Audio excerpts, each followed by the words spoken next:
Good morning, everyone. Morning, Jim. Welcome to the Saturday morning Fife Property Show. Today, Jim, we are going to talk about next-gen landlords, and we're going to discover the tactics that make buy-to-let still worth it in 2023.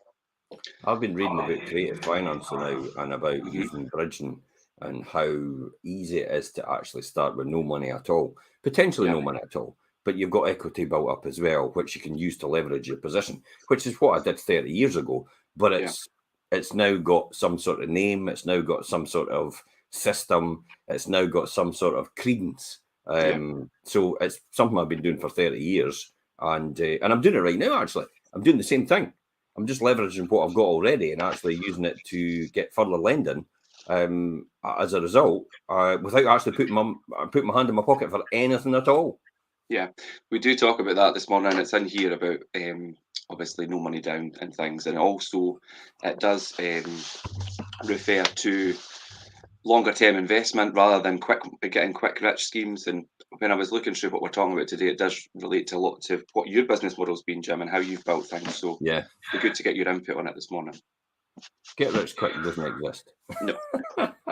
It's delusional. It's for people that want to sell courses to people that are so vulnerable that they think that there is get rich quick opportunities out there. You know, you can get rich quicker, but not quickly. No. Hopefully that makes sense. Yeah, in it does. some shape or form. It does to me. So this is interesting. We're going to be talking about next-gen landlords. The landlord, there's no sort of next-gen really. It's the very fact it's the next evolution. Like how things have changed. And it's how it's happening already in terms of where the legislation's going as well, where the lending criteria is going, and also how the legislation in housing differs between the Renters Reform Bill, Richard, which is what's coming in for England, and what's happening in Scotland right now. So it's a show for everybody, really. Yeah. It's going to be all encompassing. It's not just about Scotland. It's right across the board, as well as all the areas. So Fife, Edinburgh, Dundee. So if you're from any of these areas right across the whole of the UK, then chip in, ask some questions. Some questions that are relevant to the show. I don't need general comments that are just like, you know, it's like my sister's brother's ankle sore or something. I'm talking to the TikTok brigade. Sorry, we're live on TikTok this morning, so Jim is live and Instagram as well. Brigade. So anybody jump in with comments and questions. We will try and get through them as we go or at the end, as much as we can, and keep it interactive. But the big question, Jim, is buy-to-let still worth it? I mean, hardly a day goes by when someone doesn't ask us that question. I get asked it all the time now. It's the question on everybody's lips. And for a lot of people, the answer is no. I mean, there is a lot of people selling up. And I'm going, because they're all selling up and I'm buying. It's like there's huge opportunities on the horizon. And every time somebody says no, it's like, dancer. It's great. It's fantastic because admittedly, the only people that's going to suffer with this are going to be the tenants. And it's the government's fault because of this, because landlords are exiting the market. Therefore, there's less choice. Therefore, there's not enough houses to go around for them to rent. Therefore, homelessness is going to go up as a result. And that's unfortunate. But as the restriction in the rental market and supply, it goes down and down and down and gets more restrictive, and I grow and grow and grow, it means that my stock is more and more desirable. Therefore, you've got the power. When you do something like that, you've got the power. The government's not got the power. They pretend to have the power, so to demonstrate to the people that they're actually doing something about it. But the reality is, if they've not got a house, they've had it. They need them. They need us. They need the private renting sector. Yeah, and we're already starting to see these kinds of trends, Jim, because of that. But I mean, changing lettings law and tax rules and things have caused many landlords to drop out and sell up, and we've seen it. I see it on a weekly basis now. Particularly if rent is their main source of income. If it's smaller landlords, they've got one, maybe two properties, they're using it as a source of income. They're the ones that are bowing out and selling up. And I find it hard to believe, and let's just explore that. When you say it's the main and only source of income, I find it hard to believe that there's a majority of landlords out there that the rental income is a main source of their income. Because you know yourself, in Scotland, there's about 230,000 landlords in Scotland with just one property. Yeah. There's about 15,000 or 23,000 with just 2 properties, and there's only 1,757 with 3 or more properties. 3 or more, yeah. So for anybody to turn around and say that's their main source of income as a landlord, it's like, well, you've got to be a big landlord to do that, or you're living on the breadline. Yeah. Yeah, and that's what's pushing people out and putting them into this position where they're selling up. But the thing is here that, as you say, Jim, many private landlords and investors are still actively expanding their portfolios. Yep. And sometimes, and there's large corporations are coming in and starting to invest heavily as well in rental homes and things. So we're seeing a lot of that, and I've got a lot of new investors and people that are and current investors who are still, like yourself, building on their portfolio as it is. Mm-hmm. Yeah, absolutely. We're no daft. This is a numbers game. It's a long-term project. It's got nothing to do with, well, it has to a degree about the location of the property. It's got nothing to do with where the property is and how much. It's got everything to do with how much the property costs, how much the rental was we're going to get for it, how much is it going to cost if we're going to finance it, how much is the ongoing cost going to be, and is there going to be a profit at the end of it? That is it, nuts and bolts. In a nutshell, it's do the numbers work? Nothing else. If the numbers work, yes, let's go for it and look at all the other ancillary stuff, which is what you talk about as a letting agent, which is about where is it? So that determines the occupancy rate. What is it? That determines the rent that you would get as well. And these are the key numbers why you speak to a professional letting agent about it. It's somebody that knows actually about the area. Yeah. Yeah, definitely. And these are the key things that you need to keep an eye on if you want to be successful in obviously building a buy-to-let portfolio. And as I say, there is still investors and corporations things actively building their portfolios. And you would probably, I mean, people would ask, so why is that? And well, a lot of people are starting to embrace the change and are really forward thinking. Investors and things are building strong and profitable strategies around new factors affecting buy-to-let. And that's obviously things like including there's tighter financing and lending rules, the rise in energy conscious tenants. I mean, that's a big thing now, EPC and energy performance ratings and things.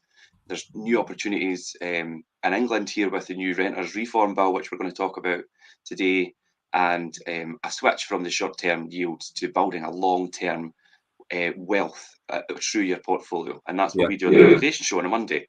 And there's also that competition from more corporate landlords and things coming in as well. Somebody actually asked me, how many properties do you have in your portfolio? I'm one of the top 1% landlords in Britain, in the UK, one of the biggest landlords in Britain.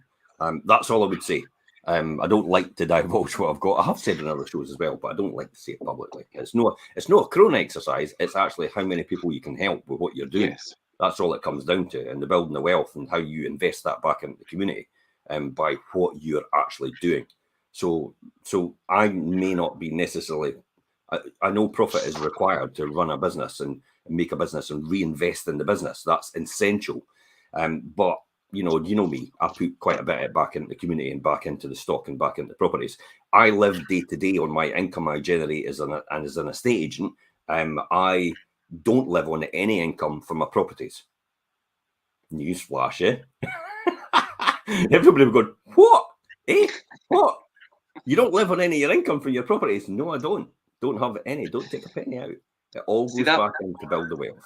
That will come as a surprise to a lot of people listening today. But if you tune into the Wealth Creation Show, you'll understand why that is and how you've set that up, Jim. Yeah, Wealth Creation Show, 12:30 every Monday, live on these channels. Tune into that. This is quite interesting, actually, Richard, when you said there, and new landlords are embracing the change and forward-thinking investors are building strong and profitable strategies. That's quite a good one. And you've got to ask, why is all the other landlords exiting?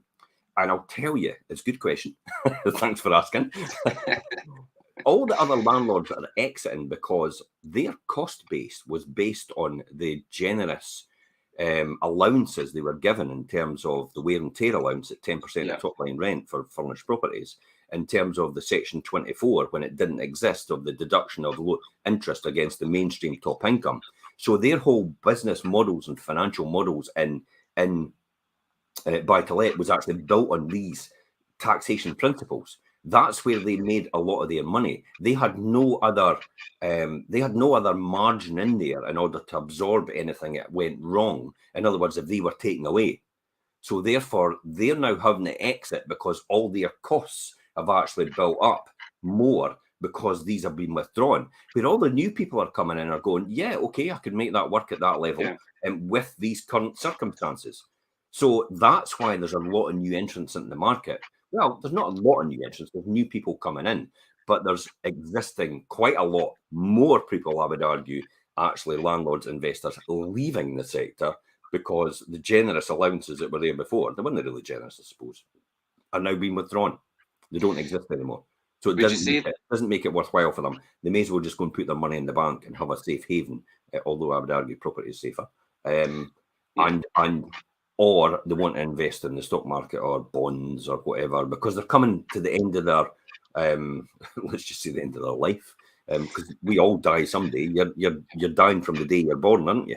In a realistic terms. But people realise it's like, well, I'm going to be retiring, and I'm going to have 20, maybe 30 years. I would like to enjoy it. I'd like to have some money to do that. So this is why they sell up for that reason. Whereas my principle is like, no, I'm just going to pass this on to the next generation. I'm going to make sure the next generation is secured for life. And then when they've got a generation, it'll be passed on to their generation and their generation and their generation. So in 100 and 200 years' time, when I'm no longer here, everybody will go, holy shit, what just happened? It's like, where did that come from? And it's like, it'll all come back to me. So it's like the dog going peeing on the fence and saying, that's mine. So it's we do actually. Because we flew all the way to the moon in the 1960s in order to pee on the moon and say, oh, that's ours. We were there first. Yeah. Because that's effectively what we do is, and our psychology is caveman mentality. It's like, oh, that's mine, and that's what animals do. You see them, they go scenting on everything. Yeah. I mean, that we will touch on that as well today, about obviously leaving a legacy and leaving things for your family and building that. But just to double back a wee bit, you're talking about landlords that exit because obviously maybe their financial position and things. Do you think that's maybe due to, in the first instance, they've not done the proper due diligence or risk analysis, or not hedged themselves properly for the future and for any eventuality in terms of like mortgage rates and things? They've not stress tested. Now, I don't mean in terms of stress testing as the banks do, but I mean as stress testing in terms of what we do as what we do, what I do. Yes. My stress testing isn't the same as anybody else's stress testing, because I have different criteria. But I stress test and risk analyze and de-risk everything.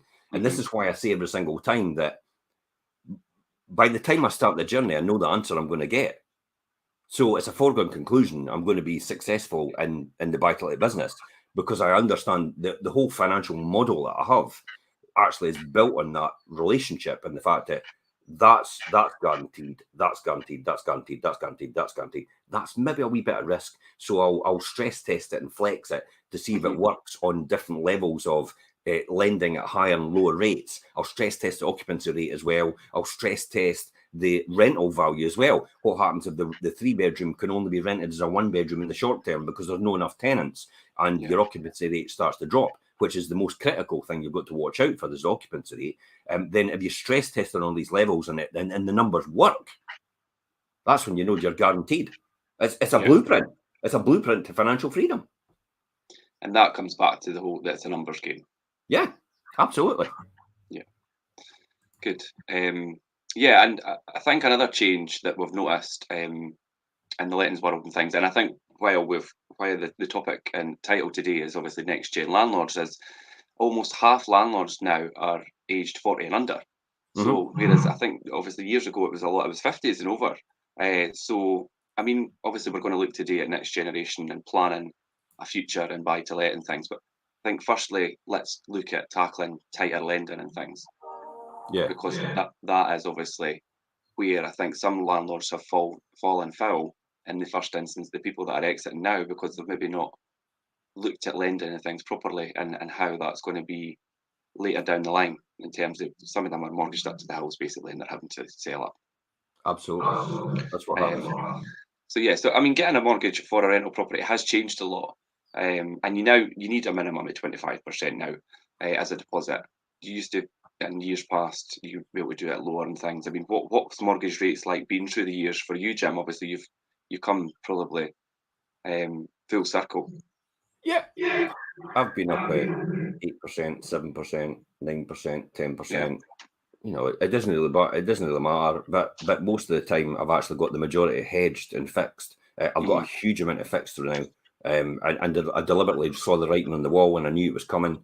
I can forecast that because I could understand the market, and despite what the government says and what they're saying, it's tosh. You know, they don't see boots on the ground. They don't see the micro detail, the microeconomic level of what's actually happening. They just see the macro level and the bigger picture and make assumptions based on that. If this happened and if that happened, the economy will grow this and shrink that. And if these people will go out of job and these people, and it's like, that's how they see it. Whereas I understand what's happening on the ground and I can see what's happening on the ground and I take stock of that. And then I predict where things could go. And then I model in the fact if it went to that, would there be a problem here? And or would it be a bit more stressful in terms of my tolerances? And if the answer to that is yes, then yeah, okay, let's fix it. Let's fix it and take that out of it. And that's what I've done because I could see that. And I'm happy to fix for 4 or 5 years because even though interest rates drop, I'm not going to sit and go, oh, I wish I'd got that rate and I wish I had let it free float. And it's like, no, really, I'm a Warren Buffett fan, and it's like, this is long term. You know, what happens in the short term's irrelevant, really, as long as you're there for the long term. The most successful people in our world, in our society, are the people that have just hung around long enough in their industry.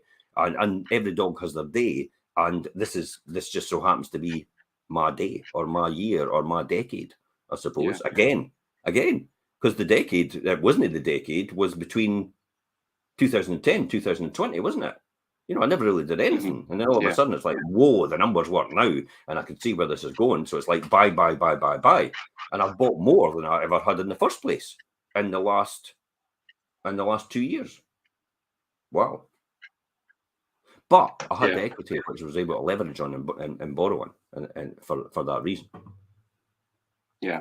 I mean, we talk about the 25% deposit. And I mean, it can be a barrier for some people. I mean, both first-time landlords and existing landlords, but there's also advantages and ways around it. And let's you can use bridging. So you can use bridging financiers, and they can roll up the interest as well. And the way bridging financiers work is they borrow on the asset, not your income.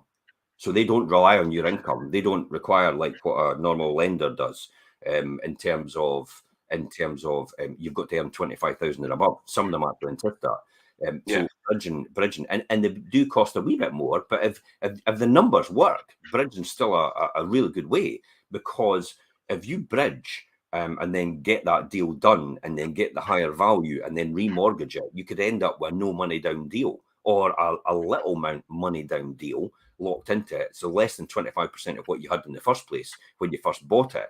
And therefore the numbers would work, and you've paid somebody else a bit more money to do the bridge.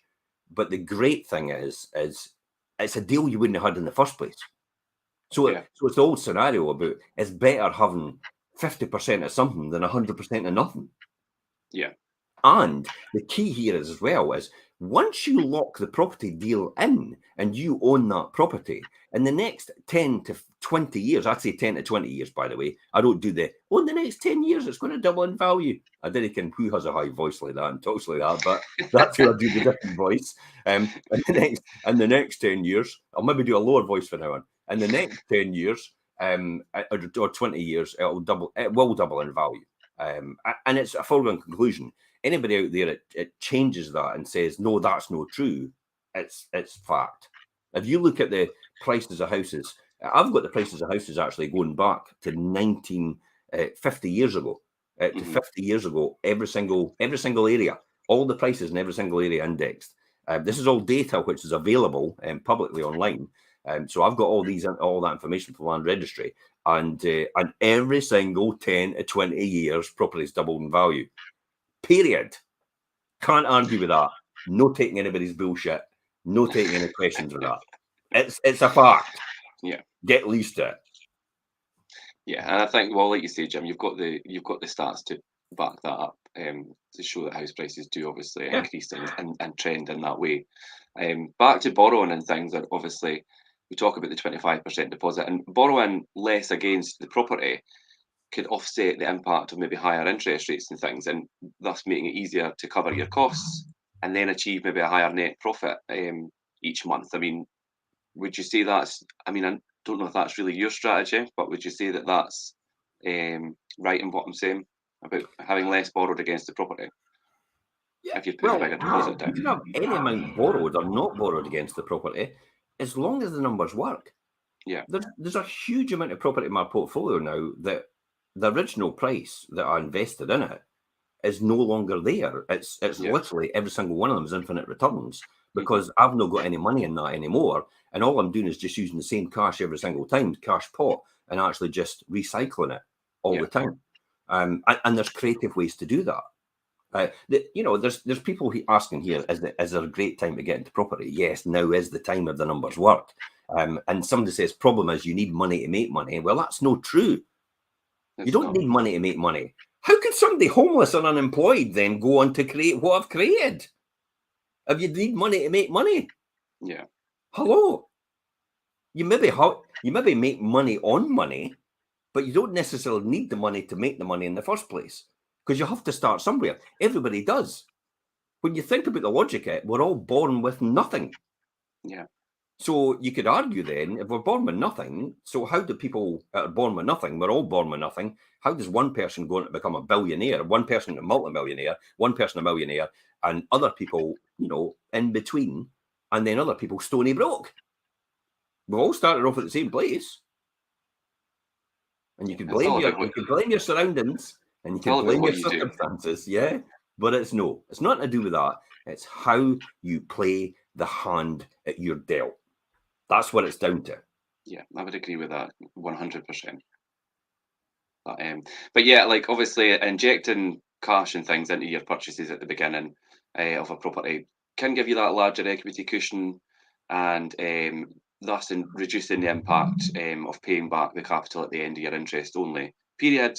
So that's something as well about the bigger deposits at the beginning. But also previously solo landlords, and we've spoke about this already slightly, Jim, are pooling their finances together with like friends and family and associates and things to generate larger deposits and quickly create like new partnerships and things and joint ventures basically. Which is a good thing as long as you've got the right people. It can be a really good thing. The difficulty is when you joint venture with other people, you've got to have some sort of commitment to leave that money alone.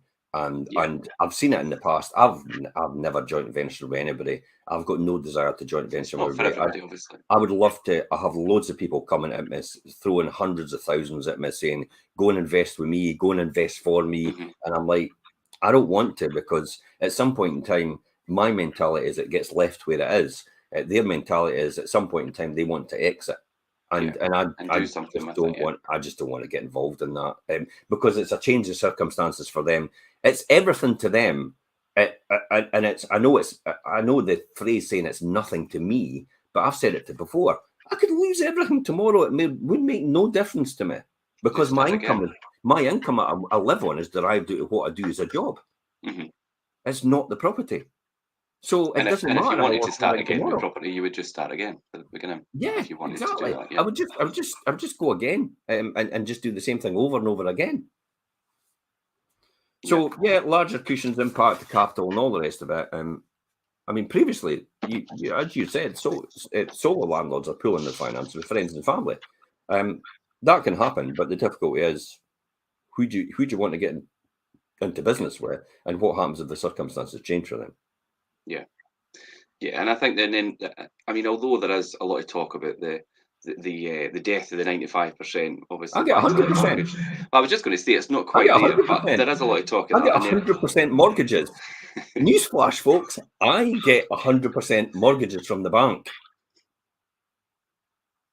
Yeah, and that's why obviously and people have gone, how on earth do you do that? Well, watch a wealth creation show and watch all the playbacks of the wealth creation show, and you'll see exactly how I do it. And I'll talk about it. I always talk about it. It's, this isn't I want to hide everything from everybody else in case they compete against me. You can't compete against me. No. There's such a limited amount of rental properties in the market, and there'll never be enough rental properties in the market for anybody really to compete against anybody else. And not everybody's going to do this. I'll guarantee you, only 5% of the UK will actually invest in property at all at any point in time.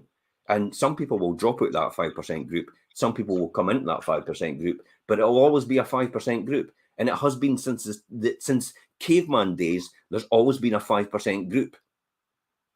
Yeah, it's very much about educating people on your journey and the way that it's worked for you and how they could implement it if they choose to do so.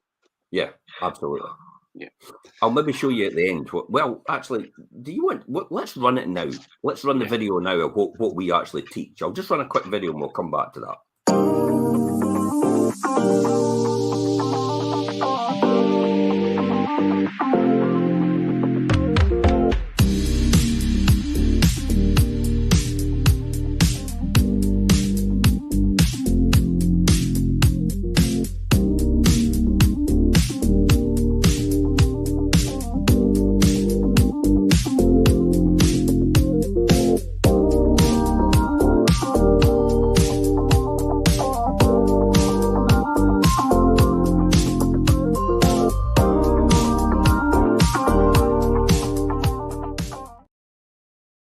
Now, that's the Property Investors University that we do. And effectively, that's what we're teaching everybody all the time. We're teaching them how to do all these different things. And to me, I think that's what it's all about. This is a simple formula in the Property Investors University in terms of how to do it. And it literally is the scan the market map, the wealth clone code, the secure your tenant arc, the business builder system. It's find, finance, fill, fundamentals. In a nutshell, that's what we teach, and that's what we're doing every single time when somebody joins us as a landlord. Yeah. Anyway, let's move on. 100% lending you can get easily if you know what you're doing. I was just going to recap. There's a lot of financing options and things there, like you said, bridging loans and that as well, Jim. Speak to the right financial advisors. We could put you in touch with some good people if you wish to do so. Let's talk about energy conscious tenants, Jim. It's a really big thing lately, and energy performance ratings and things are something that obviously by law has to be on every listing anyway, and every property has to have one. But years gone by, tenants didn't really show any interest in this, and that has taken a really big turn around because of obviously the situation we're in with energy costs and things as well. And demand for more energy efficient homes keeps increasing through a combination of high energy bills and greater climate awareness. And the good news is that demand always equals opportunity. Yeah, you're absolutely right. I mean, the energy conscious thing and the desire for net zero is brought about of, as you solve a problem, it creates another one. So as you provide a solution, it creates another problem. And that's just the way the world works, the yin and the yang. So what's happened now is we've solved problems of how do we all get energy? How do we all heat our homes? How do we all, because nobody ever had that in years. You know, in the 1950s, they never had central heating. They never had gas, really. You know, they worked on their coal fire and they had electric cookers. That's it, really. You remember had a wee tabletop electric cooker hob, and that's all we had for cooking. So see how evolution's come on in terms of heating our homes and everything. So the reality is, it's now caused another problem. Now we're all in, because we're using so much energy and so much resources, now the price has gone up, and we're now at the point where we've now become more energy conscious. Overall, just the whole of the world, I primarily would probably say, let's just put it where it is. It's Scotland, doesn't it? Yeah. The Scottish government seems to think this desire for net zero, everybody else has fought. Come on, folks, follow me. And it's like, and everybody's going, I'm not following you. That costs a bloody fortune to do. and the rest of the world is just looking at us and going, yeah, okay, fill your boots, destroy your economy while you're at it. You know, whereas China are the biggest players, India, Pakistan, all the third world countries, they don't give a jot about energy efficiency. They couldn't care less about the planet. They're just about survival at this point in time and growing what they've got to have a better lifestyle for them. We're at the point of Maslow's hierarchy of needs where we've got self-fulfillment that we're after. And this is what this is all about. Yeah.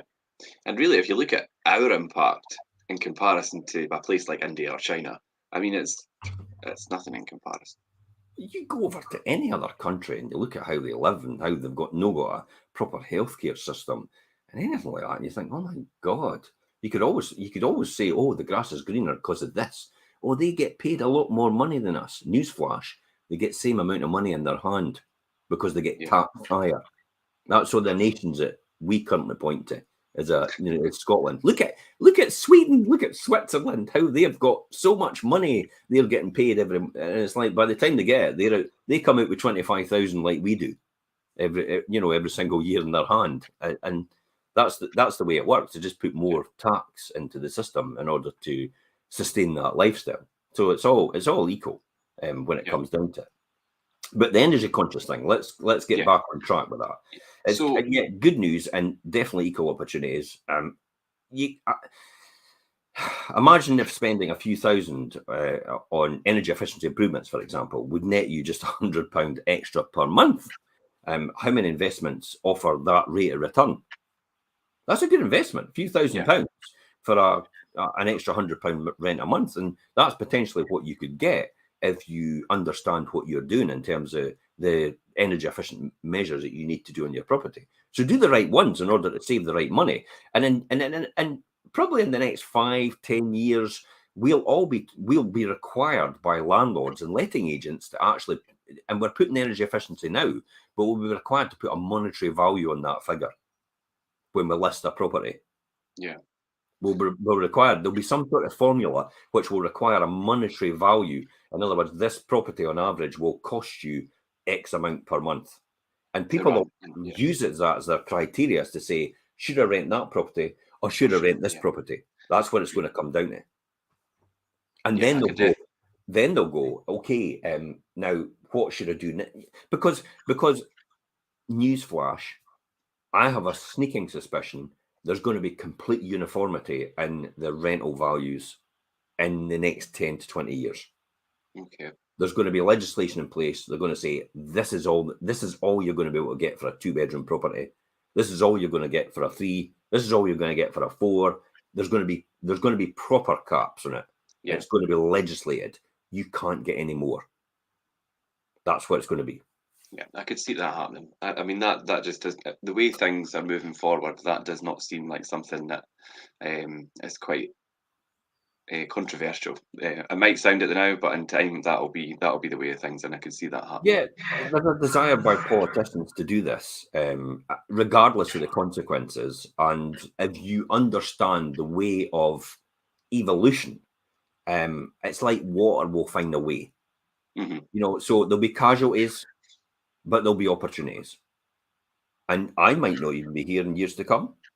In terms of being a landlord, you never know. But there'll be other people entering the market who will actually see the opportunities that I don't see or want to take that risk or want to get involved in that.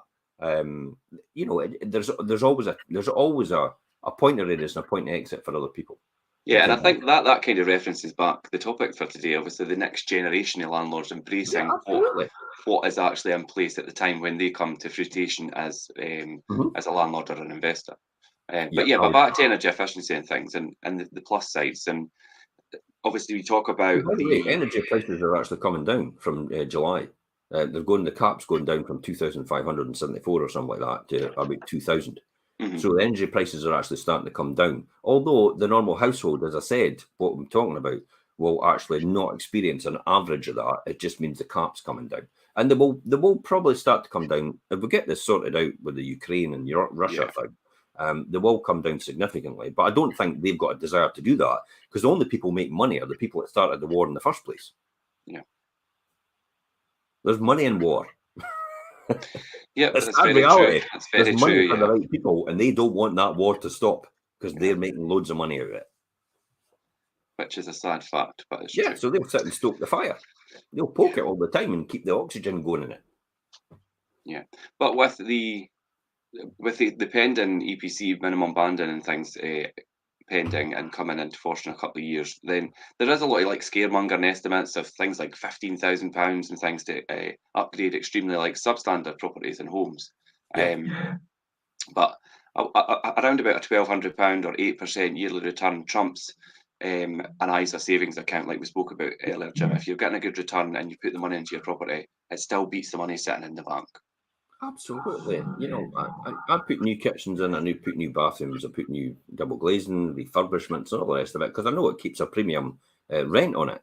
And I know the premium rent, and I know that it'll attract a tenant. I'll attract the right tenant actually continues to look after your property.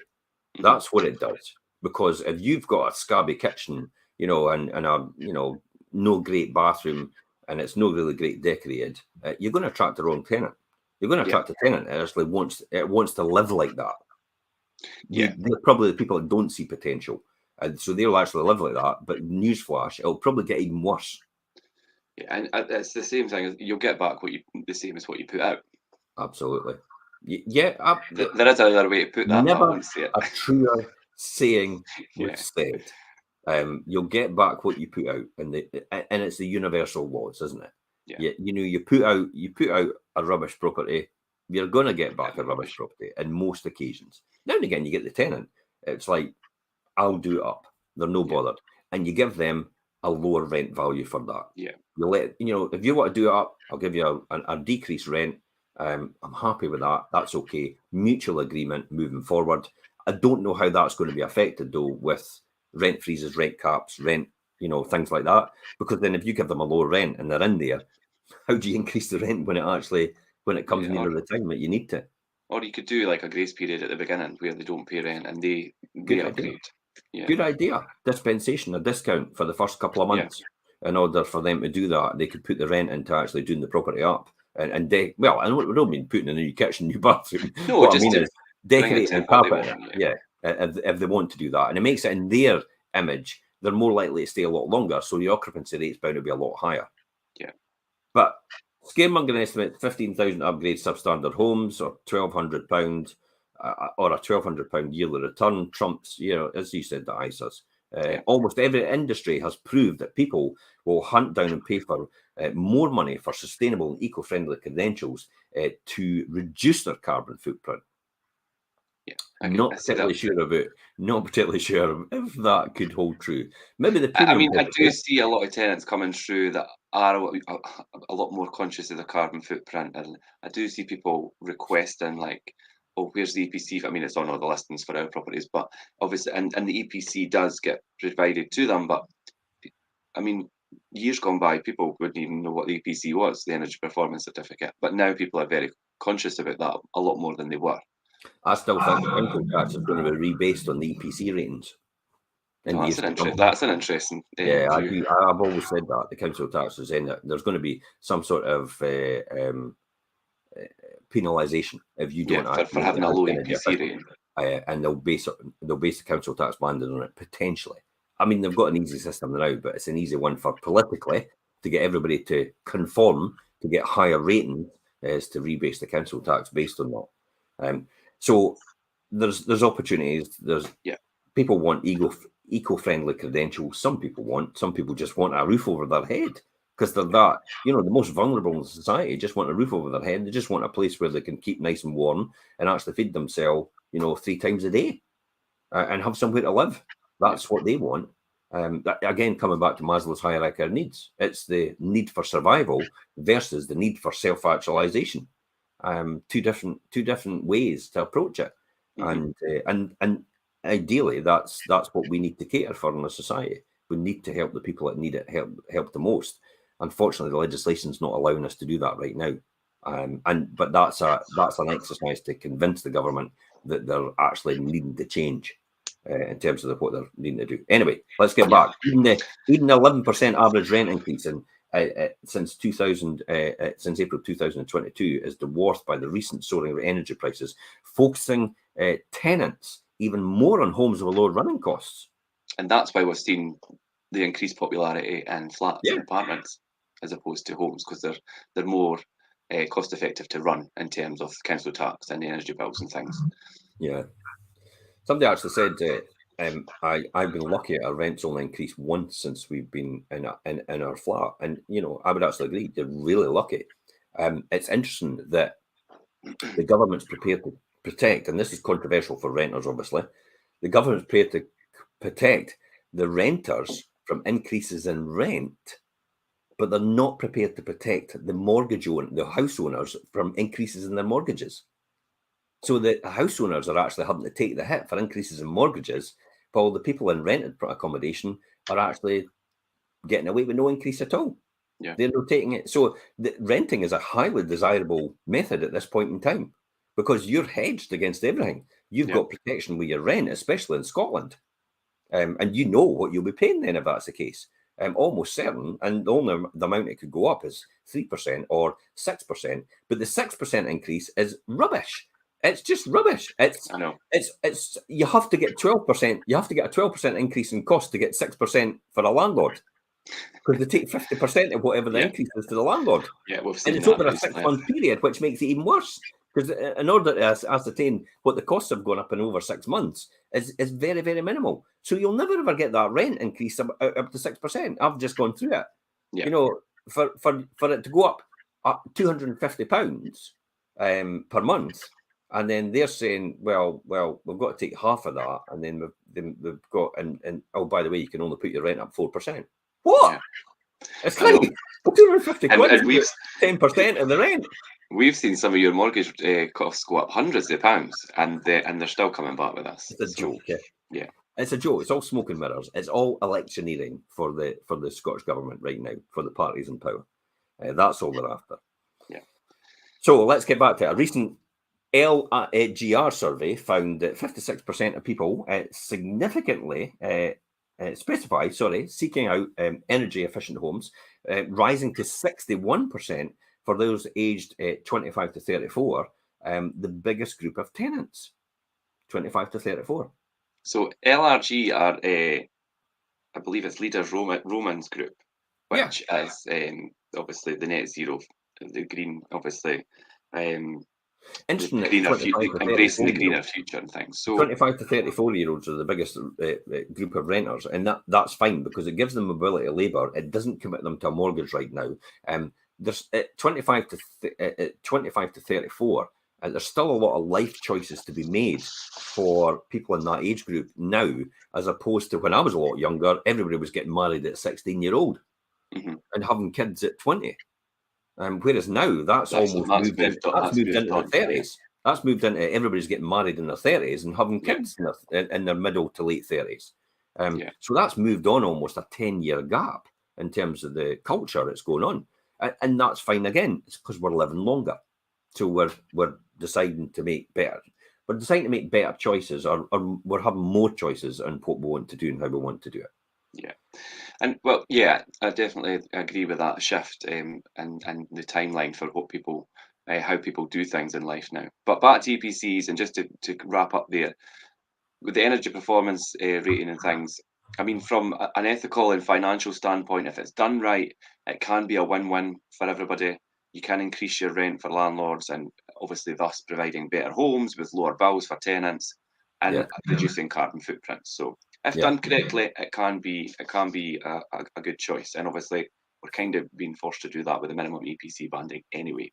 Yeah. Now we're going to talk about the renter reforms now. Yeah. And also how it's in Scotland. This is interesting because Vince actually says on TikTok 3% and 6% under the current circumstances, 3% and 6% too much where people can't make ends meet.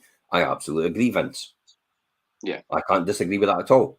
So how is it that social housing providers and council housing providers have given free range to increase their prices, and they've actually gone up by 8%, and student lets as well have got free range to put their prices up by anything they want? But normal mainstream private landlords are vilified. Yeah. And they seem to be the problem. Answer that question, Vince. Yeah, I mean, it's ludicrous when you think that social housing. Nothing. Can't answer that at all. Yeah, it's not a fair regime. It's not a level playing field. And then how is the landlord, with the increasing costs and only able to increase the rent by a certain amount, by a minimal amount, able to then reinvest to actually put new kitchens, new bathrooms, new heating systems, repair the property when they've actually got nothing? I had it the other day. I put it on my social media post. A landlord now makes just under £100 a month out of his property. How on earth is he meant to put a kitchen in with that? Yeah, you're not going to be able to do that. And then, like you say, he's right down to very bare basics of minimal emergency repairs.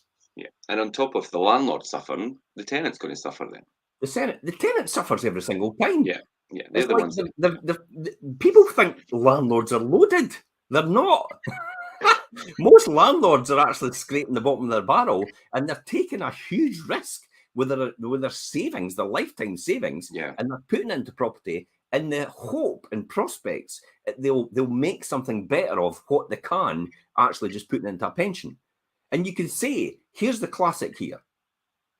Anybody out there, it says at this point in time, owning more than one property is not right, and it's obscene, and it's taking advantage of other people, making profit out of them as tenants to pay your mortgage. Well, let me just dissect that for a minute. Most people now have a pension because they're working. And these pension funds invest in Diageo. So you're taking advantage of people that have got an alcohol addiction. yeah, They invest in Betfair. You're taking advantage of people that have a gambling addiction. They invest in bar industries. You're taking people have got an advantage of people and making money for your pension out of people that have an addiction to smoking and vaping. yeah. So don't stand there and castigate private landlords and say, we're taking advantage of making profit out of tenants, because you're doing exactly the same. The phrase, people in glass houses shouldn't throw stones. Yeah, and it's clear why they invest in these companies, because these are never going to go bust. People are always going to be drinking and smoking and betting, and people are capitalising on that. Absolutely. So no one in this world that has an investment anywhere in this world or money in the bank can ever say you're taking advantage of tenants by making money off of them living in your property, because they're doing exactly the same somewhere else. Yeah. But at the same time, a landlord, you're providing a home, and if you do it properly, providing a good, safe, warm place for people to live. So yeah. Yeah, exactly. But yeah, let's touch on the reform bill, Jim. Now, obviously, this is England. The Renters Reform Bill was introduced by Parliament on the 17th of May this year, and it aims to make it law that every rental property is comfortable, warm, energy efficient, and safe. So is that really so bad? Now, yeah, that's our standard repairing act. Yes, that's what I was just going to say. Yeah, it's the standard repairing act that we have here in Scotland. Now, it is for investors. Now, it is bad for investors who have poor quality homes, and this is where they will get caught out. But it's also an opportunity for reasonably good landlords and investors to start or expand their portfolios for less money, because these people that have got substandard homes are going to just want to sell them rather than upgrade them. You'll get them at a good price, and then that's where respectable landlords and investors come in, get them up to a standard they should be, and back into circulation. Or keep the tenant that's there and do that. See a lot of that happening up here as well. So what's your take on the reform bill, Jim? They're just in comparison to what we have at the moment. To be honest, they're just copying everything that we've done in Scotland. Yeah. But it's all the decent stuff in Scotland. It's all the stuff that actually works in Scotland. It makes absolute sense. That's all they're doing is copying it. They're smart that way. You know, the English government were smart. They actually realised when we put landlord registration in place, and they were about to do it as well, they actually said, we've stopped. We're not doing it now for landlord registration. And the reason that we're not doing it, this is about 10, 15 years ago. Yeah. The reason that we're not doing it is because look at Scotland, it's just a total calamity. It's like landlord registration doesn't prove anything. It just registers you with a local authority. It doesn't do anything. It's a toothless animal. Yeah, it's not. I mean, is it really policed or enforced? Literally about, I could count on my hand how many landlords have been struck off the register since it was implemented. There's 250,000 landlords in Scotland. Yeah. And less than 5 have actually been struck off the register. We'll get these these nasty landlords. We'll get them. You've not got anybody. No, all the people, very few, by the way, all the landlords that are not running by the rules are not registering on the register. Newsflash. Nobody cares. Nobody knows. They're just getting tenants to pay money, or they're housing their workers. It may be working in their shops or anything like that, or their restaurants. That's all they're doing with it, and they're taking the money off their wages. These are all the rogue landlords, but they're not registered anywhere, and they're very, very few. The think tank, out the 2 million landlords, out the 2 million landlords, the think tank for the government in England, said out the 2 million landlords in England, and this is the same proportion in Scotland, out the 2 million landlords in England that are there, we think, when I asked them the question, about 10,000 landlords are actually really rogue landlords. And that represents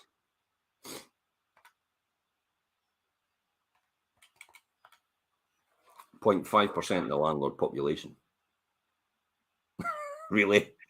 All this legislation to try and get 0.5% of the landlord population, who actually you'll never get anyway. Yeah, because they don't register, they don't follow the system. So you're kidding yourself. Yeah, so it's all the reputable. Somebody actually said, bring back Fish Friday on TikTok said, cry me a river. And I went, I couldn't care less. I'm no bothered about it at all. I think it's absolutely hilarious. Absolutely hilarious. The stupidity of the government not understanding commercial reality of what's going on right in front of them and putting legislation in place which doesn't actually work at all, which makes everybody think it's going to happen. It's like putting smoke detectors. Oh, you have to put smoke detectors so your house doesn't burn down. Newsflash, if you don't put smoke detectors in and the house burns down, nobody's going to know because they're burnt. Yeah, see? And everybody thinks it's like, oh, I'm going to be protected. You're not. Nobody's going to know. Yeah, it's hilarious. Yeah, and there is landlords that, but it's a very small portion, like you've just demonstrated, Jim, that don't follow the rules, and you're never going to catch them, really. And there's not really, like landlord registration, they're not really enforcing or policing it. Yeah. It's a needle in a haystack. Yeah. Look at the minute. There's not that many landlords in Fife. But how many people are in Fife?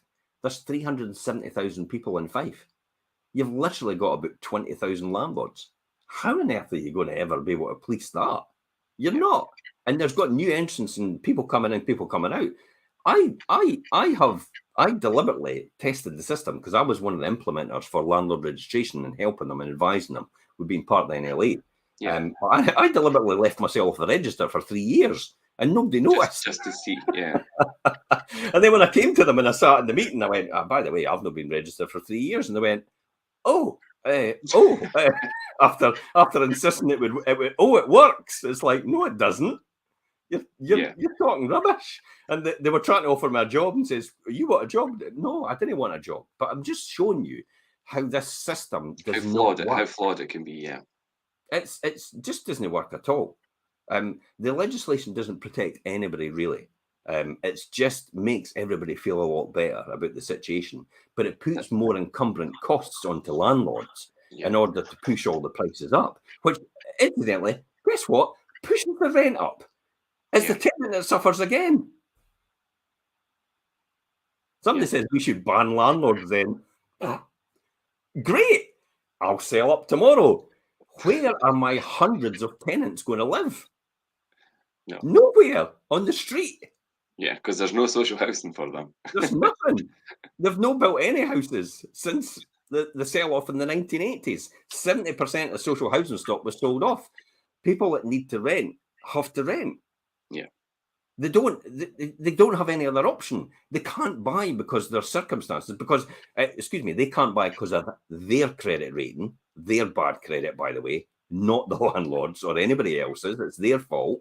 They can't buy because they've not got a job, because they're not educated to get the job. So they're on social welfare. That's not anybody else's fault except their fault. If it is to be, it's up to me. You can't sit and preach to me, homeless, unemployed, to where I am today.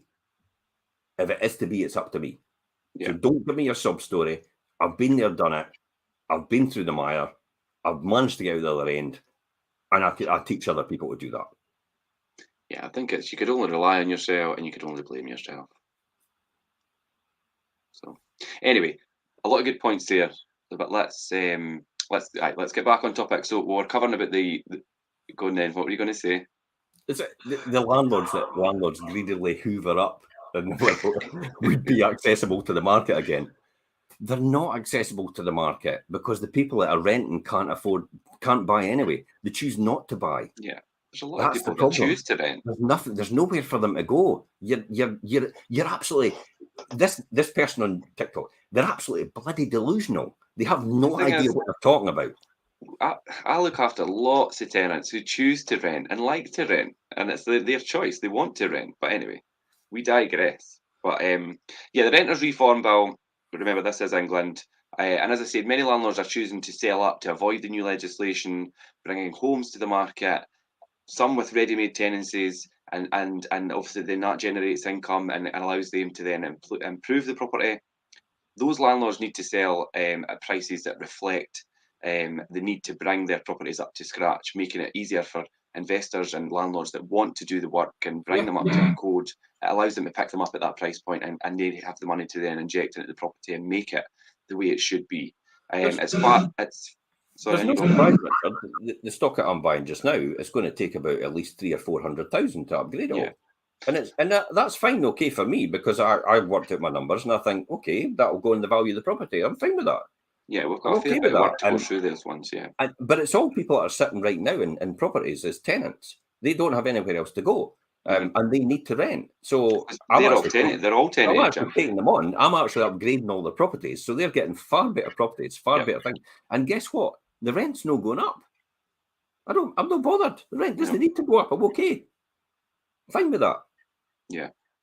Sorry, I don't hear that for anybody on TikTok. Yeah. I find this hilarious. I am more social as a landlord than the social landlords. Look at them. They run about in their fancy cars, paid by their executive salaries. They're on way beyond what I'll ever get. And then people go, they're the saviors of our society, the social housing landlords. And it's like, no, they're no. They're creaming it. They're getting a mint as executives of these companies. They don't actually work. They don't actually work and they help their tenants. They're a system. It's indoctrinated into kidding you into thinking that's the way forward.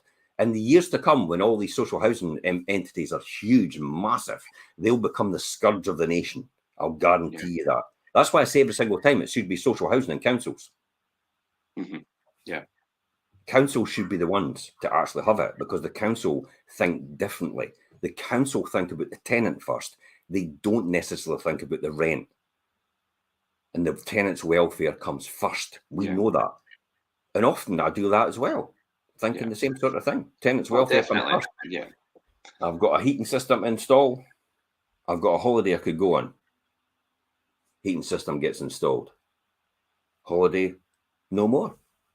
Just the way it is. That's what it is being a landlord. And my view on things as a letting agent and my advice to landlords is you have a duty to cater for your tenant who is in your property. And there's certain things that you need to uphold that, definitely. Yeah. But yeah, this reform bill, they're also mentioning about it's far less disruptive and more cost effective to incorporate the energy efficiency adaptations and things and measures when a property is you're already renovating it and things. But they do find it does finally say that the bill will make it easier to get your property back when tenants cause damage or stop paying rent, which is a major step forward from the current very flawed system that they have. That I think has remained to be seen. We'll see how that works out for them.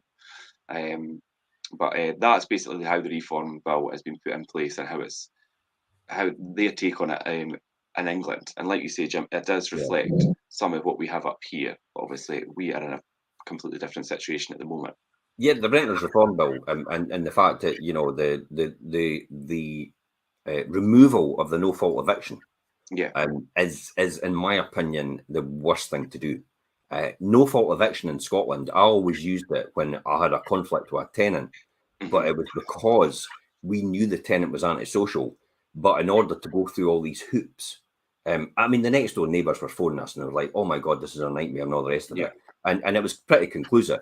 But because the no fault eviction has been removed, what's happened now is you've got to go and then get evidence. You've then got to get evidence from local authority. You've got to get evidence from the police. That takes a huge amount of time. And then it's not easy. All the time while the neighbours next door are suffering as a result. The no fault eviction was an easy option for us, just to say, look, it's no working out. Your tenancy's ending in 2 months. You need to move out. And we were able to get rid of somebody like that quite easily. And that's what I was using no fault eviction for. Now it was taken away. If it makes it more stringent, fair enough. We'll qualify people a lot more, so therefore a lot less people get access to my stock. A lot of vulnerable people can't get access to my stock at all now, because we can't take the risk anymore, because there's no reprieve if their benefits fall over, and they've got no desire, because that's why they are where they are. They've got no desire to actually get them back on track, and we have to try and help them. And in the next minute, you're in £6,000, £9,000 worth of debt, and you're having to carry that can, and then the tenant moves. You eventually get the tenant out, which is what's happened recently, and you face a £20,000 bill. Yeah, because of the house. And we're getting to the point where it's obviously we're already at the point where if people are on benefits and things, we will consider them, but they're going to have a guarantor, and a lot of people don't have that. And if they've not got that, then that's if you're on benefits, you have to have a guarantor now, and somebody that's cast iron, because we can't afford to take the risk anymore. Because there's no way of getting somebody out unless you get into 6 months arrears. I am not prepared to take a hit of waiting for 6 months anymore. No. So that's why we have to qualify everybody. It's just ridiculous. To remember, going back to saying it, most landlords have one property. They can't afford to take a hit of 6 months rent. No. That's crazy. 6 months rent. They're still paying a mortgage. They're paying for all the repairs and improvements. They have to do by law, even when the tenant's not paying their money. How many industries do that? That's like going to the Audi dealer or the Mercedes or BMW dealer, or rocking up for a Ferrari, taking it out for a week or 2 weeks and saying, it was good while it lasted, but I really don't want to pay for it at all, and handing it back to the dealer. Yeah. Would anybody do that? That's exactly what happens in the private renting sector. Yeah, well, there was one, Perry and I were discussing. Listen, I'll finalise. It's the only sector of business your customer is still allowed to continue to use your product and service, and you've got to pay for that while they're actually not paying for it at all. Yeah, that's crazy. And that's okay. The law protects them. That's crazy, eh? Yeah, it is.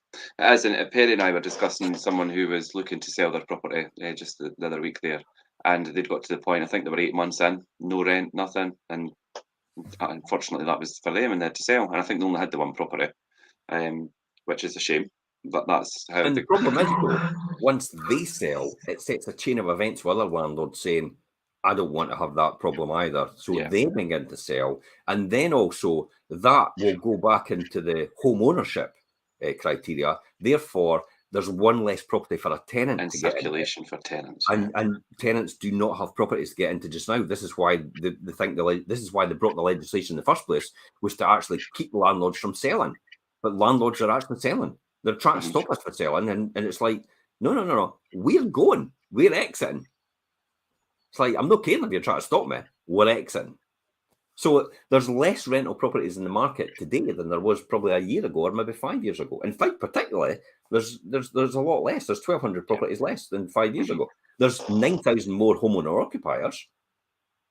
So what's the answer? Build more houses. Yeah. Build more affordable and rentable properties as well. Build more. That's exactly what you should be. Yeah. Build more houses, definitely. So let's talk about the longer term, Jim, and building a portfolio and building wealth ultimately over a longer period of time. Buying to let is no longer the get rich scheme that people maybe try and portray it to be, or some people. No, or some people try and set out to get rich. That's not the way it should be done, and the correct way to do it is over the long term. Being a landlord is still a sound way to build a long term wealth and a legacy for your retirement, or plan your inheritance tax and things. So there's no definitive answer on whether maybe shares are better or outperform better than property, but bricks and mortar are certainly safer and less volatile. Okay. Let me just cover that. I know they're saying we're right to be diplomatic and say there's no definitive answer on whether shares outperform property or vice versa, but they do. If you take the FTSE over the last 12 years, or over the last 20 years, the FTSE 100 index, and you actually track that, it's only gone up 4.4% every single year for the last 20 years. And it's not a lot in comparison, but property's actually gone up 170% in the last 20 years. So it's clearly obvious property performs far better. Plus the fact you're getting a rental return on it as well, whereas the FTSE 100, again, you're getting about 4% every year in dividends, provided you actually invest in a dividend company. Yeah. So it's not going up that dramatically in terms of the FTSE. So property definitely wins the day every single time if it's based on historical information and historical records. Yeah, like you said, well, that increased property values and things, as well as the rents, and rents usually rise by at least the rate of inflation each year. In the long term. Yeah, in the long term, yeah, giving you an appreciating capital asset with a lifetime income. If you're in it, obviously the long term, a lifetime income that regularly outperforms the cost of living and things like that. Yeah, and also setting up limited companies, Jim. The limited company to buy rental homes, you could appoint family members as directors and things in that, and then they could be passed along the assets once, obviously, if you're not here or whatever, with a lower inheritance tax liability and things as well. We've also spoke about in the past, Jim, we went to a training and found out about putting things into trust for your family and things, and that's a good thing to explore. Setting up trusts so that it passes on to a living trust and things. You get to pass on your assets down generations. Yeah, so that's a good thing to think about as well. And all these combined can make a solid foundation for reliable investments to create a secure financial future for you and your family, and to be passed down generations. And I know that's one of the main objectives for you, Jim, when you have been building your portfolio over the years. That's been a lot of your drive to build something that you could pass down. Of course, that's all it was. That's all it was. I never had a pension, and I never intended on having a pension because I felt that a pension wasn't as flexible an option for me to put money in and actually work on, because I didn't have control of it, whereas a property did. A pension didn't. And I worked out earlier on in my career. So for me personally, it was property. It was a Monte Carlo or bust attitude. It was like, go for broke, burn your boats, and you'll be the winner. You've no other choice but to succeed, whether you like it or not. And that's how I adopted my approach towards investment in property. You have to succeed. It's all or nothing. And so it is. If you do that attitude but the great thing is, right, let's come back to saying it again. The great thing is, because I've formulated the financial freedom blueprint, the great thing is, it's instead of having what I started off in was almost like, instead of the country lanes turned into B roads, turned into A roads, we've now built a super highway. And so basically anybody can go there a lot quicker and get the success a lot quicker than I did in the early days, because I made all the mistakes and made all the right decisions. Costly mistakes sometimes as well. Costly mistakes, yeah. But I made more right decisions than I made more wrong decisions. Yeah. And the wrong decisions taught me what you shouldn't make, and that's why I formulated the financial freedom blueprint.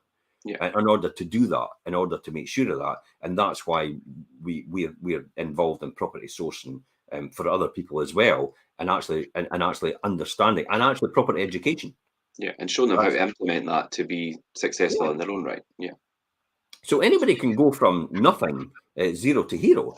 It's all a matter of time about how quick you'll get there, and that determines on how much effort you put into doing that. And also, you said this the other day, it's about getting yourself to that point of readiness. Point of readiness. I mean, I talk about it a lot. It took me 3 years to decide to retire, because I just couldn't believe at the age of, well, I was 38 when I finally, so I must have been 35 when I finally sat in my work, and I thought, I'm actually earning more money outside of this than I am in my work. Yeah. And yet I'm working full time, and yet that's passive income. Well, it did require a bit of work. I did do quite a bit when I came home from work, and weekends and night times, and 3 and 4 o'clock in the morning, doing a property up and still working on it while I'm falling asleep on the floor of the property, and then just getting up for work the next day. These are all the things that I had to do in order to get where I was. But you don't need to do that today. No, there's a lot of different ways and avenues. There's a whole lot of services out there now that do all that, do all these things for you. So everybody's quite lucky that effectively, people like me blazed that trail for everyone else. It's worth noting that obviously you got to that point, Jim, where you were sat in your job and thought, right, this is the time. But initially, you do need your job and that income to get to where you need to be. Absolutely. So that's. I was never going to leave my job to replace my income for another income. No, it was never about that. I was going to leave my job, so on a case that where I didn't need to rely on any income from a property portfolio, and I could just live on the income that I've got in other areas. That's why. So the self-employed route later on was definitely the self-employed route I wanted to take. So when I was leaving my job, here's how I thought about it. I would have to pay a letting agent to actually do my work for me. So I would take out, I would take a salary out of that business or the cost of the letting agent. Yeah, I actually took out a lot less, and that's what I lived for that year. And then estate agents was a natural progression, and having a letting agency was a natural progression as well. Yeah. So therefore, that's where I derived my income from that area, and I take nothing out of the property investment business. Yeah, and it all just goes back in. Yeah, you've built quite a good model, and it's taken you a lot of years to, and like you say, a lot of trial and error to get to where you were, and that's what you're saying about you're here now, and a lot of people could learn from that. And there's a lot more to people's disposal now to get to that place. But yeah. So anyway, let's finish up today on corporate competition. I mentioned about corporate letting and things earlier, and we'll touch on this to finish up. And it's no coincidence that maybe large institutes and things, institutions are getting into buy to let. Yeah. And they obviously see pound signs, and while their strategy will include economics of scale, there is another way. So most tenants are delighted at the prospect of dealing with faceless corporations and things, and private landlords can play a completely different game to that. I agree. Yeah, and I've seen this all before, Richard. Nationwide tried to get into the corporate market before and compete against private landlords and take a slice of our pie. And they opened up a place and the development was called At Home, and it was in Perth on the outskirts, just as you come into Perth, and the development's still there. And they eventually exited the market, realizing that there wasn't adequate return in that in order to make it work, because corporate landlords are going to have to. They're not going to be as flexible and as less tolerable in terms of what they would expect. Corporate landlords are going to be wanting a return on their investment. They're going to have investors invest in them as well who want an adequate return on investment. Therefore, even though they get the economies of scale building big 600, they're not going to be able to build 600 units in Leven in St Andrews. They're not going to be able to build 600 units, in anywhere unless it's big cities. That's where corporate landlords are going to compete. They're not going to compete in the local villages and towns. That's good. That's why there's always going to be a need for private landlords, because there's no margins in it for them. There's nothing in it for them because they can't get economies of scale. I mean, where in any village, in any town, in the whole of the UK, can you plonk a development of 600 units? No, they couldn't do something on the scale that would give them the returns that they would need. And also the corporate side's a lot more impersonal and things as well. It's personal, and it's rent return. They think the governments think, oh, we really want to encourage these people to have high standards of accommodation. Great, but you'll have record high rents. Yeah, they're not going to. And then what's going to happen is we'll get rid of all the private landlords, the government think. And it's like, you're not going to get rid of us, by the way, because I've just explained that in the previous statement. You'll never get rid of us for that reason. However, if you think you're going to get rid of us, newsflash, when you do get rid of us, all the corporate landlords will hold all the cards and they'll just say, we're putting our rents up by £100 a month. And the government will have to go, okay then. Yeah, and then the tenants will go, I thought you were there to protect me. Yeah. They're not. Because that's the people that run the world. It's the banks that run the world. It's Vanguard. It's BlackRock. Didn't kid yourself. It's the investment managers that run the world. These are the people that control everything. It's not the government. They control the government and tell the government what to do. So if they turn around one day and say, nah, we're not playing that game, the government will go, oh, we'll have to rethink it then. Mm-hmm. If a private landlord turns around and says, we're not playing that game, the government will go, I couldn't give a shit. Yeah. You're going to have to. And we have to go, aye, okay then. That's it. Yeah. They're providing a rod to beat themselves with by encouraging corporate landlords to come into the market. It is absolute lunacy. But it's because it's most of the main politicians that are in control of the legislation live in the city, and they live in a Walter Mitty world of every private landlord's rich and we should take all that money off them. And it's like, no, it's not that case at all. But we're more adaptable, more changeable, more flexible to the current situation than a corporate landlord is, or even a social housing landlord is. So in other words, we'll always be there. We've always been there since the very beginning. Since time began, since man first came out of a cave. I bet you even at that time they were renting caves to people. Renting caves. I wouldn't be surprised. It's like, instead of money, it'd be an exchange of goods and services. I'll give you a cave. I know what you mean.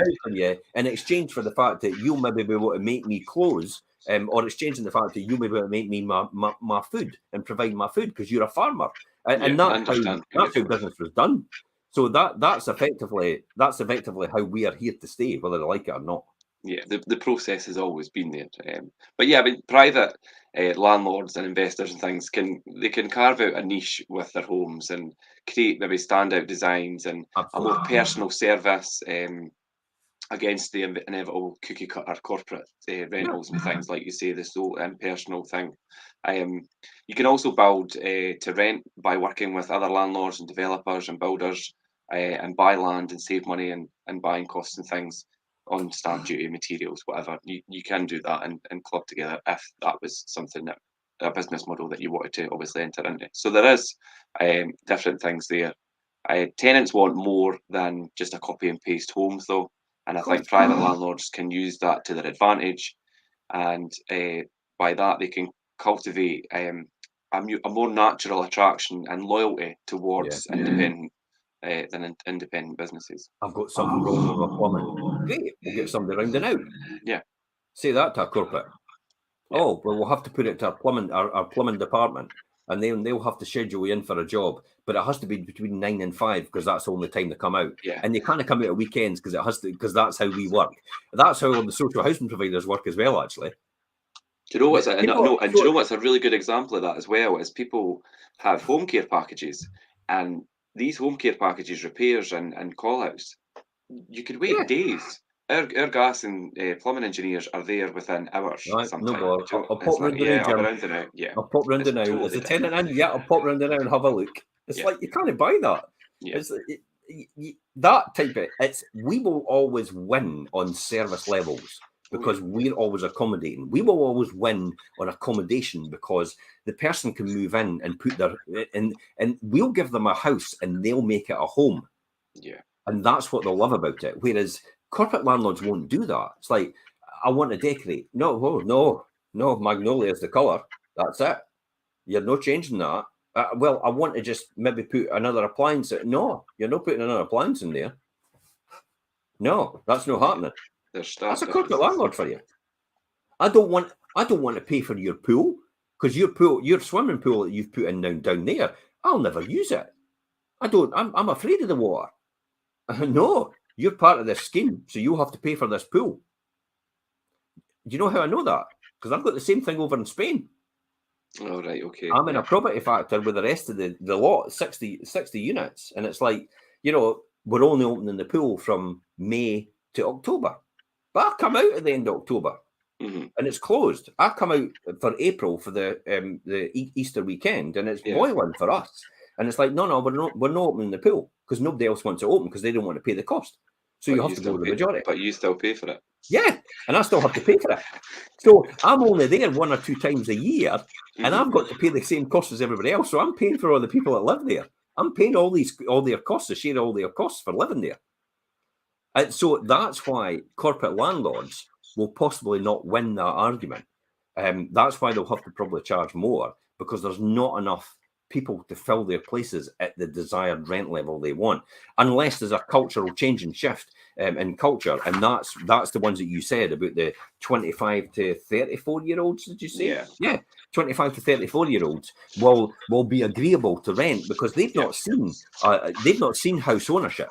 I would also argue, somebody actually said about, home ownership should always be the desired option.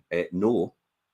Home ownership should never be the desired option, because if you're short term in an area for a short term, if you're in there for about if you're moving to a property and it maybe about 2 years it takes you're there and you're going to upgrade in 2 years' time, you're better off renting.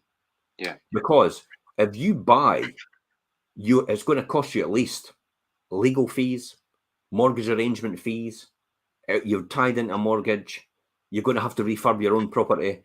It's going to cost you the best part of about 20 grand. You're going to have to pay to relist it, to sell it again. So 20 grand to enter, okay? Then you've got your house to yourself, but you're still paying the mortgage, by the way. Rent, mortgage, exactly the same thing. You're just paying someone else. It's called a bank. That's the rent. You're paying the bank, and you've got a mortgage, by the way. You're still a tenant of the bank. Then what you're doing as well, when you exit, you're having to pay somebody to sell it. You're having to pay the legal fees. Then you're having to go and find somewhere else, and you've got the disruption. The cost in between is massive on a monthly basis. To spread all that cost out, I've just explained the home ownership, than it is to actually rent a property where you can just move in and within 28 days you can go, right, I'm off. That's it. Yeah. Entry costs, what? Rent. Month's rent up front. Month's rent up front and a deposit, that's it. You've got an entry cost of about £1,000. Yeah, you've got an exit cost. 1,000, yeah. You've got an exit cost of zero. Now you compare the two. Yeah. Home ownership for 2 years versus renting for 2 years. Plus the fact is, you might not even be able to sell your house. The housing market might have crashed. You might have to relocate somewhere else where it might be even more costly. So these are all different things. You have no idea, the people out there, where, for God's sake, stop. And I know I'm an estate agent, but stop listening to people who say home ownership is always the best. Because in your circumstances, it might not be. This is why you speak to an estate agent and a letting agent who knows what they're talking about in order to get the right advice and right information about your own personal circumstances. Because then once you have a conversation with them, you then go and speak to the other parties that they'll refer you to, who are things like mortgage brokers, financial advisors, and all these people who know and can give you the right advice on what your circumstances are to understand what you're doing. Renting as well, no cost to repair. Yeah, you've got no home ownership. You have to repair everything yourself. Yep. There's no and to be honest, my next property, there's no surprise about this. I will be renting once I leave this property. Mm-hmm. There's no way I'm going to own a home after I leave this property. Knowing what I know now, I will rent for the rest of my life. Yeah, you've already got that set up, Jim. Well, of course. I'll rent from my company that's owned by my kids. Yeah, but in essence, you're still so renting. My rent actually goes to my children, and the only cost to us really is the actual tax, corporation tax. The company will get taxed, and then the rest could be spent in dividend. The rest could be sent in dividends. So I'm effectively giving my kids money for that and transfer my wealth as well at the same time. To live in that property. Yeah. And plus the fact they're going to refurb the whole property before I move in. 30 or 40 grand's worth of refurbs before I move into the property. New kitchens, new bathrooms, new wallpaper and decorating, new heating systems, landscape gardens, monoblock drives. That'll all be paid for before I walk in the door. I've not got any of that cost for renting. Hey, think about that. That's the best part of 50 grand. 50 grand spread over. If I last another 100 years, not 100 years. I wish. I was just going to say, you're pushing it. If I last another 20, if I last another 30 years, let's just say, 50 grand divided by 30 means that I'm saving 1,660 every year. Yeah. Divide that by 12 means that I'm saving £138, really. The opportunity cost of renting. The opportunity benefit of renting actually is I save £138 a month. That's the difference. For the next 30 years. The reality is, if your ownership, you're still renting from a bank. because you're still paying the bank the money. There's a statistic going about now. I saw it the other day, actually. It's in the BBC News. The cost of owning is 31% of your income. No, 29% of your income, compared to the cost of renting, which is 31% of your income. That's a 2% differential. Yeah. So 31%, 29% is a 2% differential. The average salary is 33,000, okay, times 0.02. So it's costing you an extra £660 a year to rent. £55 extra a month to rent, as opposed to home ownership at this point in time. Yeah. And you have no entry costs, no exit costs, no repair bills, nothing. Somebody else does everything for you. Yeah. You can't argue with that. I know, and that'll give. I mean, I think when people think about it and look at it like that, when it's put out in front of them, it might make people realise that renting. I mean, it's obviously on an individual basis. It depends on the circumstances, but yeah, it depends. Yeah, but renting could be definitely the way forward, the correct way forward.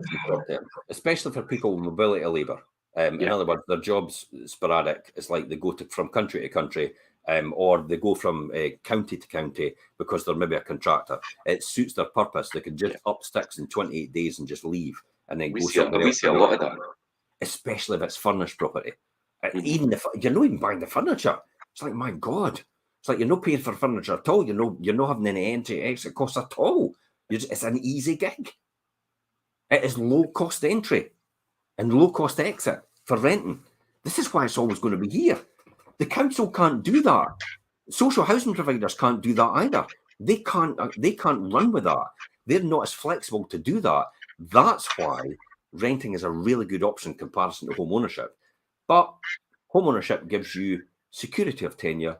Yeah. It gives you stability of mindset. If you're grown up, if you've got a family, obviously the benefit is it secures your place on the housing ladder, because you're not open to volatile swings and prices going up and down. So that's why home ownership is beneficial.